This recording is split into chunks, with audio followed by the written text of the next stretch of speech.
Yeah, I remember this. This game's intro is actually worth watching and it truly represents the feel of the game. Need for Speed Underground is another one of my childhood games. I just finished playing it for the first time in like 10, 12 years and I really didn't know what to expect.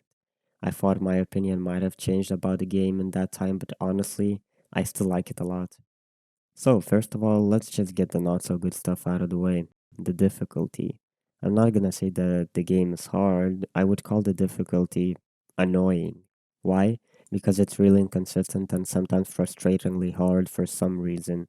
For example, you can pass like 9 races in a row first try, but then you'll get to a race where you'll have to restart it like 30 times. And this happens like every 10 races. I have no idea if other people have experienced this, and yet it was the case for me. I really have no explanation why it's like this. So, let me clarify why some of these races were extremely annoying. Firstly, you can make zero mistakes during these races if you even want to have a chance of winning. However, that's fine, the game pushes you to be good. Secondly, you desperately need AI to crash or you will lose. Not only do you have to get lucky not to hit traffic, obstacle, or wall, you need to be double lucky so your opponent crashes a lot. Otherwise, you will lose 100%. Again, no idea if this was a problem just for me or for everyone. And I'm saying they will catch up to you even if you're 10 seconds in front of them. It doesn't matter. Actually, this feature is noticeable in every race, not just the hard ones. Let me tell you, I hate adaptive AI in racing games. Like Need for Speed Underground, AI will always catch up to you no matter how far behind they are. And when they pass you, they start driving way slower. There's a real difference between AI driving when you're in front of them and when you're behind them. Now, in the hard races, they will not go far in front, but they will keep their position with no chance for you to catch up. In the easy races, the AI will almost always crash or brake when there's no need. I just really hate this. Like, I already set the difficulty when I started the race. Why does it always have to revolve around the player's performance? Of course, there is a difference between easy, normal, or hard, but in my described extremely hard races, there sometimes is no real noticeable difference. The AI will crash, catch up to you from 10 seconds behind, and dominate you in easy mode no problem. I was playing the whole game in normal mode, switched once to easy for a race that I was trying to win after 30 attempts. Made no difference, so I just pushed the AI into a wall a few times and got lucky enough for it to crash a few times by itself. In normal difficulty, I expect the game to demand good racing, but when you're not making a single mistake during the whole race and you still lose to an opponent that crashes 3 times, it's annoying. It's really annoying. Thankfully, this annoying difficulty was present in just a handful of races. They were really frustrating though. Now, let's move on to the good stuff. This game was clearly made for a specific group of people, those who love the first Fast and the Furious movie. Most of the cars from the movie are here, the atmosphere and setting is the same. I'm one of those people, consequently, I have no idea how the game feels to others who haven't watched the movie or didn't like it. So, yes, my opinion is biased here. Anyway, I really enjoyed the atmosphere of Need for Speed Underground. For those who understand, the cars are iconic, the visual upgrades are straight Fast and Furious 1. Spoilers, bumpers, neon underglow, decals, vinyls. I don't know how to explain this, it's just really cool. And the setting matches too. All races during the night in city streets. This game is every boy's illegal night racing dream. You start with your basic daily hatchbacks and slowly progress your way to the best 90s and early 2000s cars.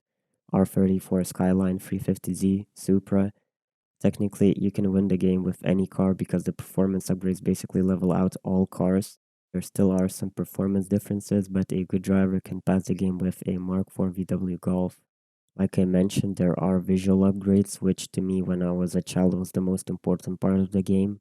Then I didn't care if I won, I just wanted to put the best bumpers and spoilers on my car. And actually, the variety here is pretty good for a 2003 game. There really is a decent amount of things you can do to your car. So that's definitely one of the coolest parts of the game. What about the gameplay? Besides my episodic problems with the difficulty, it's pretty good. Of course, driving isn't anywhere near realistic, but it's not supposed to be. This is Need for Speed after all. So the driving is really, and I mean really fast, when you've upgraded the car, that is, and not much braking, almost no skidding. That's the style. It is arcadey, but there are a few features which make the game harder, but I like them a lot. For example, hitting obstacles like road signs, cones will noticeably slow you down. Going over a curb when cornering at a rough angle will cause your car to start skidding, and just like that, an innocent curb might be the cause of your crash. Also, you can really feel any elevation difference in the road. For example, going through a bumpy stretch of road will cause your car to handle badly, so you better be going straight for these stretches. One thing I would like to be changed is the effect of hitting a or riding a wall. Yes, it slows you down, but in my opinion, it should be way more extreme than it currently is, because the AI basically go full speed into every corner and just ride the wall, which actually makes it faster than braking and taking the corner cleanly. Hitting a wall should be more punishing.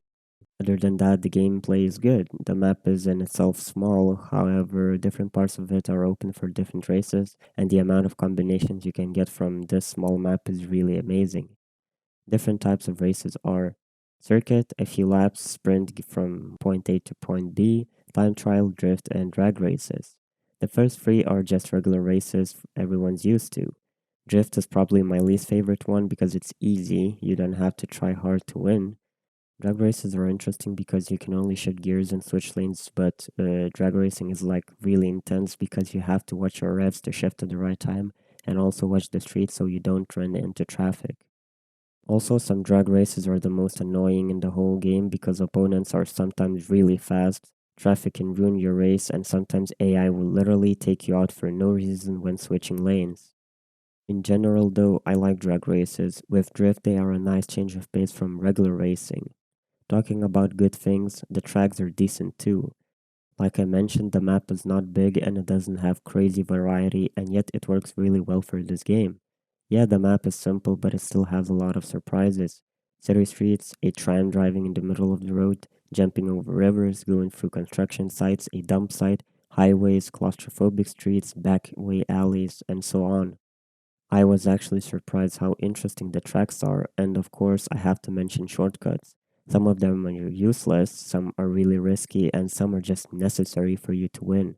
It's not crazy like you can drive on whatever road you want because it's still a track, but I think these different parts of the city and shortcuts add a lot of feel and atmosphere to the game. And before I end this, AI sometimes decide to take you out for no reason. Anyway, I love this game.